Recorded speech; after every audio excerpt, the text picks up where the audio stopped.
The next section is settlements. Now, I believe our farmers are the environmentalists. It's their livelihood to look after the land and to look after the animals, look after the water. And I can tell you, unfortunately, I don't mean to offend anyone here tonight, but the Green Labor government is being negligent throughout our state when it comes to protecting our environment. And in fact, I'd go as far as to say the Greens are in the environmental vandals. One of the goals of the agenda is equality for all. To achieve this, you have to remove the right of the individual to own private property. Ensuring all property belongs to the state. Another one is to secure food production. To achieve this, you have to remove primary production out of the hands of the individual farmers. The goal is to move the bulk of the population off the rural land and into settlements. That's a UN term, not mine, where they can be controlled and managed easier. This then will leave the land available for conservation, also known as rewilding. And these areas are left to go back to the wild. They are locked up and they go back to the wild. We've already started to see restrictions on access to places like Mount Gambier, Ayers Rock, Mount Buffalo. And we've also started to see properties that have been locked up. Once you view many of the government policies and decisions through this lens, then things start to make a lot more sense. I'm not going to cover all of these, I'll only cover a few of them, but the list is quite alarming. Let's start with Queensland rural maternity wards being closed. Are we there? Newborn babies are dying at a higher rate in Queensland country towns with no maternity services. Now, what a great incentive to move young families into urban centres by closing maternity wards. We also had the closing of the Longreach and Emerald agricultural colleges. The Minister for Agriculture said, we've decided to close the colleges by the end of 2019, which they've already done. This will see an end to Queensland agricultural training colleges as an identity, explaining that the model was outdated. Clearly, they don't want young people wanting to be farmers. Have you all heard that the reef is dying? Do you all know it's propaganda? Good. So the reef is dying, it's all media hype, it's based on fake data that has been adjusted. And why would they do that? Well, it allowed them to introduce some policy called reef regulations. Now, the introduction of those new laws meant that 350 square kilometres of the catchment area around the barrier reef then meant graziers were not allowed to, they had to reduce their stock carrying, but it also meant that the cane growers had to change their methods, which make them commercially not viable. So it's all about stopping the cane growers and also graziers in that 350 square kilometre catchment. Now, if you're not sure whether the data has been altered or not, there's a chap called Professor Peter Ridd who was actually sacked from the university because he stood up and said, this is not right. So more justification for why the reef is dying. In June 2016, they've used the reef is dying as an excuse for Labor government to buy 560 square kilometres of a cattle station and lock it up for conservation. They locked it up. If you look at the article, you'll note that the World Wildlife Fund were also involved in this article, one of those NGOs that write the reports that they want.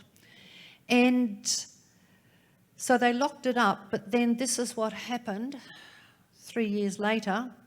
It's one of the properties that has caused major fires. The whole place has gone up in smoke, and the neighbouring properties are considering class action against the negligence. So the farmers that live around these properties, they can't do anything about it because the government don't look after them. They don't manage them. We'll move on and talk about mulga.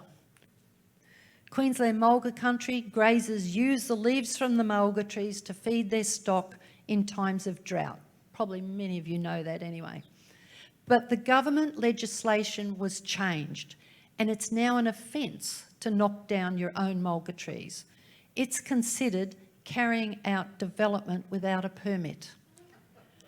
They can do it, but the farmers have to apply for a licence. And the licence costs $3,000, but apparently it costs nearly $10,000 to get the professional paperwork done.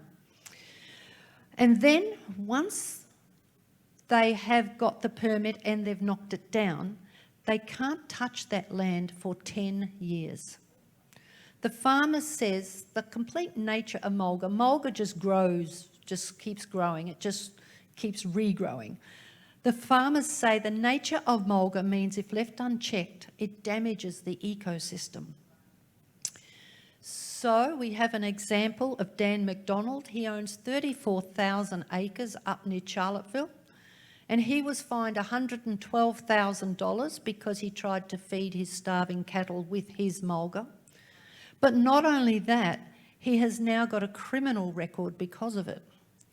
And the government say they can harvest it. They just have to follow the code and get the minister to approve. So they've actually lost their property rights. They've lost the ability to do what they want to do with their own property. The minister now decides what they can do on their land. Now, this one in particular, Dan McDonald, because this is affecting hundreds of farmers, but Dan McDonald has taken them to the Supreme Court. So it will be interesting to see what actually happens. And it will affect all of us who actually own property, because it's about property ownership and rights. And of course, when this happens, the price of their properties plummet. Now, the government also brought in trigger maps, and it's designed to protect flora. And they say it's to protect flora that might be endangered. So what's the problem? Well, AgForce say landowners cannot graze on an area marked with a dot on a trigger map. If the government have a suspicion that you might have a plant on your property, they'll put a blue dot on it.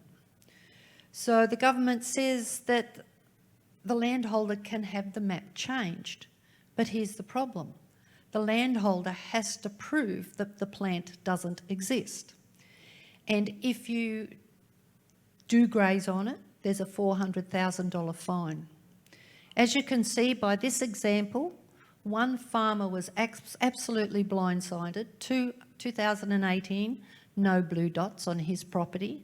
This year, 93% of his property is now covered under this trigger mapping. So he's not allowed to graze on it, he's not allowed to do anything, and if he does, he's got a $400,000 fine, and it's his responsibility to prove that the plant doesn't exist. Can you see how many acres he owns? How do you find that plant? So the hypocrisy is absolutely amazing. I'm going to talk about Lantana right now. I can hear some groans. Anyone who drives along the road knows that we're being overrun by Lantana. So Lantana now covers 14 million hectares of land, and it smothers and kills native vegetation. It's impenetrable to animals and people and vehicles. And the government tells us 1,400 native species are negatively affected by Lantana infestation and 97 endangered species. So also it's a woody shrub which actually can create hotter bushfires. So the government agencies like biosecurity, national parks and wildlife, roads, correctional services, they're responsible for 85% of the infestation in Queensland. So this has massively increased in the last 10 years, and the government appears to not be trying to do anything about it. Private property owners have got you know, they're losing the battle because they've got properties beside them owned by the government, or roadways that are owned by the government that are just constantly being infected. Now, I haven't mentioned fire ants or prickly acacia, but national parks are a major fail in Queensland. The last one I'm going to talk about is water. Did we get water? Yes. It's now controlled by the United Nations, and it's a speculative, tradable commodity. So everything is in compliance with the UN documentation. Last year, our farmers up at Mariba were told they no longer own the water after rainfall hits the ground. State government is preventing farmers from building any more dams over 50 megalitres. They can, but they have to apply for an expensive licence. The Queensland Government draft water plan for Cape York Peninsula now requires landowners with existing dams to supply the measurements and the capacity of the dam so they can issue a licence and put meters on it. So they're going to meter and charge farmers for the water in their own dams. So have you stopped to think why we haven't built any dams over the last 30 years? So I just keep thinking, surely all these successive governments can't be that short-sighted. Unfortunately, we have had governments that both sides of the aisle have globalists in them. And I'm really pleased that Scott Morrison has now got in and Turnbull's out. That's just my personal political opinion. But the UN considered dams to be emitters of greenhouse gas. Seriously? Let me show you this, hopefully. Yeah, well, you know, reservoirs, this is the opinion of Environment Canada. Reservoirs emit too many greenhouse gas emissions. And so the plan is for dam removal, which you are seeing, of course, across the United States. And, you know, Canada has 20% of the world's fresh water, and uses hydroelectric. But this is not considered to be sustainable because it's producing greenhouse gas emissions. So Canadians are expected to reduce their water usage, their water consumption. Because we're running out of water 40%. so quickly? We're running out of water in Canada? It's a renewable resource too, yeah. And what else do you guys have besides timber, water, oil, gas, water? So all the stuff they don't want us to use. So is this a loss of sovereignty? Because you look at these plans, this one here, this report, that report. Canada and every other country that signs on to this has to report back to the UN. That's exactly right. This is about inventory and control. And, you know, globalization is the standardization of systems. So this requires uniformity in all systems, whether it's education, law enforcement, government, energy, all have to be harmonized, all laws. And that means more inventory and control of you. That's what the plan is about. Our farmers have dealt with drought and bushfires before, and they're fairly resilient people.